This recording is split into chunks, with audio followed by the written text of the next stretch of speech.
First is the heavy construction shaking up the local water table, and second is because of the vacuum-like pressure that comes when a data center is sucking millions of gallons of the town's water supply.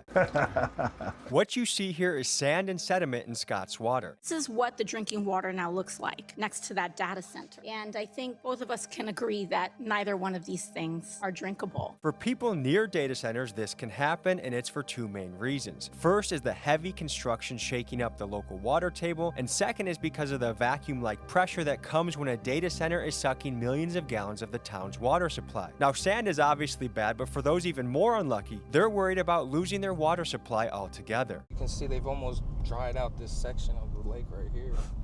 Folks, behind me right now is the body of water that cools these data centers. And if you look over here, this is a lake that 5 years ago was full and now it is dried up. And I think it's fair to ask ourselves and be afraid, are these water sources going to be dried up in 5 years, 10 years? And what are the implications on our everyday life when that happens? Will we be regulated to showering on Tuesdays, Thursdays, Saturdays while these data companies get full usage of our water? Will this clean water turn into toxic water? Will it creep through into our aquifers and water tables? And at what cost to the average person will these operations have? And the problem is that when you try and dig into these matters, oftentimes these are classified things protected by NDAs because it's company secret, company information. And we as the people, I think, have a right to know what direction this is headed, especially if it's our water supply, and one of the most basic things that we need to live. Folks, it may sound like I'm being overly dramatic, but you have to know what is happening behind closed doors. Across the country, data centers are making extremely lopsided, secretive deals with local governments that border on predatory. In many of these arrangements, data centers lock in massive water and power contracts that are shielded from the public eye. And because they get special wholesale rates, mega corporations often pay less for water and power than you do in your own town. But in most cases, citizens pay the price, like in Virginia, where electricity prices have increased by over 267% in the last 5 years.